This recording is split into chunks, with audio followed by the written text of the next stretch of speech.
High, আমার নাম মিলন। আমি মানসিক সমস্যা নিয়ে কথা বলি। আজকে যা তোমরা রিকভার অডিও শুনবে, এই বোনটার বাড়ি বাংলাদেশে। তো তার মানসিক সমস্যা প্রায় ৪ বছরের ছিল। খুব কষ্ট করতো এই সমস্যাতে আরকি। তো এই সমস্যাটা তো এমন না যে যাদের মানসিক সমস্যা তারা কষ্ট করবে না।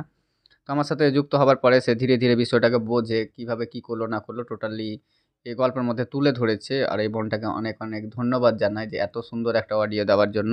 আর তোমাদেরকে একটা কথা বলি, আরেকটা সবার যেটা মিস্টেক হচ্ছে মাঝখানে, এই বোনটাকে আমার গাইড করতে অনেক ভালো লেগেছে। তার কারণ হচ্ছে এই বোনটাকে আমি যেগুলো বলেছি সেগুলো মানার চেষ্টা করেছে।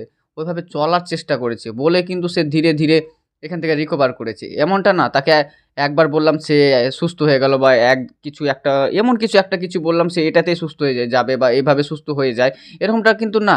এই বোনটাকে হয়তো আমি কোনো একটা চিন্তা আসছে, কোনো ভয় আসছে, সেটা কি হবে না হবে তাকে আমি যেটা বললাম সেইভাবে প্র্যাকটিস করতে, করতে কিন্তু ধীরে, ধীরে এই বোনটা সুস্থ হয়েছে। তোমরা যদি তার অডিওটা শোনো তাহলে বুঝতে হবে। এবার এই বোনটা যদি আমার উপরে নির্ভরশীল হতো, সবসময় ছোটোখাটো বিষয়ে যদি আমাকে বলে যে দাদা এটা হচ্ছে ওটা হচ্ছে, এভাবে তো সে সুস্থ হবে না, তাই না? ও যখন প্রসেসগুলো জানে, বিষয়গুলো বুঝলো, তখন সে ধীরে, ধীরে এপ্লাই করলো বলে কিন্তু ধীরে, ধীরে সুস্থ হয়ে যাচ্ছে। আর যারা এভাবে মানে যারা এখান থেকে রিকভার হয়েছে না, তাদের গল্পটাই এরকম।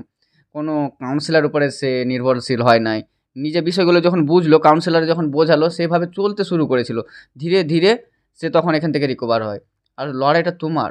একটা কোনো কাউন্সিলর বা কোনো ডক্টরের লড়াই না। হ্যাঁ, তোমাকে পথ বলে দিবে কিভাবে তুমি কি করবে না করবে, এটা একটা ডক্টর বলে দিবে। কিন্তু লড়াইটা তোমাকেই লড়তে হবে। আর তোমরা দেখো, সাপোজ কয়েকদিন আগে আমি যখন ২০২৪ এর লাস্ট দিকে ছিল, তো আমি একটা ভিডিও করলাম যে যা হয়েছে, হয়েছে।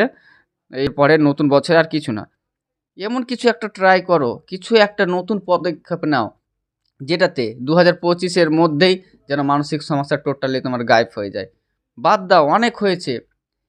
এত বছর চলে গিয়েছে ঠিক আছে, কিন্তু বর্তমান ২০২৫ এ যত রকমের যার মানসিক সমস্যা রয়েছে তারা মনের মধ্যে একটা জেদ করো।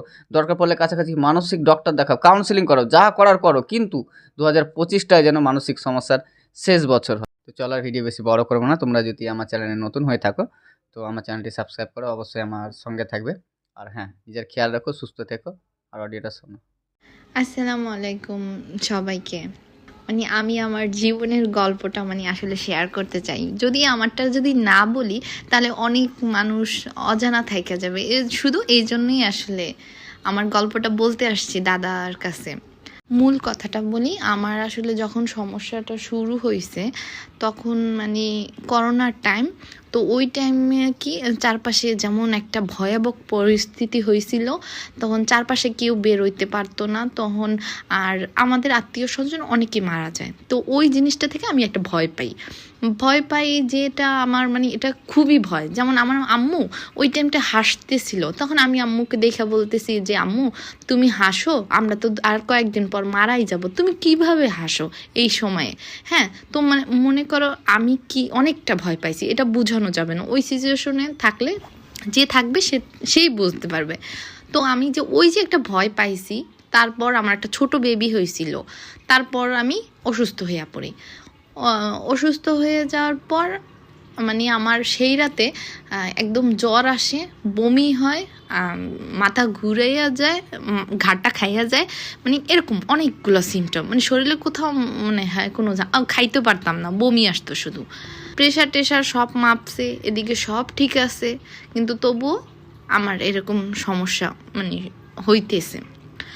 তো হওয়ার পর হয়েছে আমি তারপর ডাক্তার দেখাইছি। ডাক্তার তো কোনো অসুখই খুঁজে পায় না, সব এভরিথিং সব টেস্ট করছে। ও তারপর কয়েকদিন পর হয়েছে আমার মাথা ব্যথা শুরু হয়। তো মাথা ব্যথা শুরু হওয়ার পর আমি ওই যে প্রত্যেকটা মানুষের যেটা হয় যে আমার মাথায় টিউমার হয়ে গেছে, আমি তো আর বাঁচবো না। তারপর হয়েছে আমার তারপর যাই হোক, আমার আব্বুকে অনেক চিল্লা পাল্লা করি যে আমার তাড়াতাড়ি হসপিটালে নিয়ে যাও, তোমরা আমার ব্যথাটা তুমি কেয়ার নিতেছো না। তারপর তো ডাক্তারে সিটি স্ক্যান করাইলো, এমআর করাইলো, তারপর তো মাথায় কিছু নাই, তাহলে প্রবলেমটা কোথায়। এখন ডাক্তার বলতেছে যাও, আমার সত্যি আমাকে ডাক্তার বলছে যাও তুমি ভালোভাবে সংসার করো, তুমি হয়তো তোমার বাবার বাসায় আসো, এজন্য হয়তো তোমার এই প্রবলেমগুলো হচ্ছে, তুমি হাজব্যান্ডের কাছে যাও, ঠিক হয়ে যাবে। তখন আমার যে বেবি হয়েছে এজন্য আমি আমার বাবার বাসায় ছিলাম। তো তারপর তো কয়েকদিন কিছু ওষুধ দিছিল, ঘুমের এভরিথিং, আরও কি দিছিল। তো খাওয়ার পর আমি অবশ্য মাথা ডাক্তার দেখাইছিলাম। তো তারপরও আমার মানে কয়েকদিন ধরেন চলতেছে, কিন্তু তারপরও আমি সুস্থ হইতেছি না। খালি আমার মৃত্যু ভয়, খারাপ চিন্তা। তারপর ধরো আমার এরকমও সমস্যা হইতো, যেমন আমি ছুরি দেখলে ভাবতাম যে এই ছুরিতে মনে হয় আমি একদিন মারা যাব। ফ্যান দেখলে ভাবতাম যে এই ফ্যানেই মনে হয় আমি, মানে অনেক এগুলো বোঝানো যাবে না আসলে, যে মানে যে থাকে শুধু সেই আসলে বুঝতে পারে এই জিনিসটা। আর হয়েছে আমার যে সমস্যাগুলো হইতো, হ্যাঁ, যেমন হচ্ছে আমার হাতটা কাঁপাইতো, আমার খাইতে ইচ্ছা করতো না, আমার বমি হইতো, তারপর হয়েছে আমার হয়েছে মাথার ভিতরে চক্কর মারতো, আমি দাঁড়ানো থেকে উঠতে পারতাম না, তাহলে মাথার মধ্যে চক্কর মারতো। তারপর মানে এমন কোনো সমস্যা নাই যে আমার ছিল না। শরীর ধরো সবচেয়ে এগুলো যে সমস্যা ছিল, এতে তো সমস্যা ছিল না, এগুলো কেন হইতেছে এটা ভাবতাম। তারপরে এটা যে হইতো, এইটাতে আসলে প্রবলেমটা ছিল ওই জায়গায় শরীরের। এই ধরো একটা শরীর কাঁপলো, কেন কাঁপলো, স্বপ্নে খারাপ দেখছি কেন, মানে এই যে 2020 থেকে এই পর্যন্ত এতগুলা, এই পর্যন্ত না 24 সাল পর্যন্ত আমার এত 4টা বছর আমি যে কি সাফার করছি শুধু আমিই জানি। তো তারপর আমি আমার ফ্যামিলি মেম্বারদের বলি, তারা বলে কি বলিস, এরা তো মানে আব্বু, এটা আমার বাবা, সে মানতেই পারে না যে আমি এরকম, এটা কি আমাদের ফ্যামিলির তো কেউ জানিই না। আর অবশ্যই এটা আমাদের ফ্যামিলির কেউই আমি দেখি না এই জিনিসটা। আমার যে আছে আমি তো এটাও জানতাম না। অনেক রিসার্চ করছি, ডাক্তারও আমাকে ভালো করতে পারতেছে না। তারপর আমি এগুলো মৃত্যু ভয়, আমি প্রথমে মৃত্যু ভয় দিয়ে একটা সূরা দিছি, যে এই মৃত্যু ভয় যারা পায় তাদের একটা সূরা, কোন সূরা পড়লে ভালো, এইটাতে সার্চ করছি, দেখি তখন এই মৃত্যু ভয়ের দেখি কাউন্সিলিং, তারপর হচ্ছে আরও অনেক কিছু আসছে। আসার পর মানে এই যে ভাইয়ার ভিডিওটাও, দাদার ভিডিওটাও মানে আসছে। আসার পর আমি তার সাথে যোগাযোগ করি। তো যোগাযোগ করি তখন দাদার কাছ থেকে মানে নিছি, কাউন্সিলিং নিছি আমি, বাট আমি কোনো মানসিক ডাক্তার দেখাইনি, হয়তো সেজন্য এর হইতে পারে। বাট আমি আমার মানে এই দাদার কাছে আইসাই ধরেন ভালো হয়েছি। কারণ হয়েছে দাদা আমাকে যেই রুটিন দিছে, তারপর আমাকে যেভাবে, কিন্তু একটা কথা মানে দাদা যা হেল্প করছে যে সেটা মানে সারাদিন বইলেও শেষ করা যাবে না। মানে আমি দাদাকে মানে খুবই সম্মান করি, মানে দাদা আমাকে অনেক হেল্প করছে।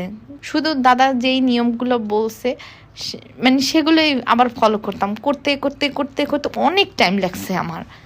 আবার সবচেয়ে একটা মজার কথা হইলো, দাদার কাছে যে কাউন্সিলিং নিব তখন আমার মনের মধ্যে আসছে যে ভাইয়া তো, দাদা তো ইন্ডিয়ান, যদি আমার ভালো ট্রিটমেন্ট না করে, কারণ বাংলাদেশ ইন্ডিয়ার মধ্যে তো একটু দ্বন্দ্ব থাকি, এই কথাটাও আমার মাথার মধ্যে আসছে।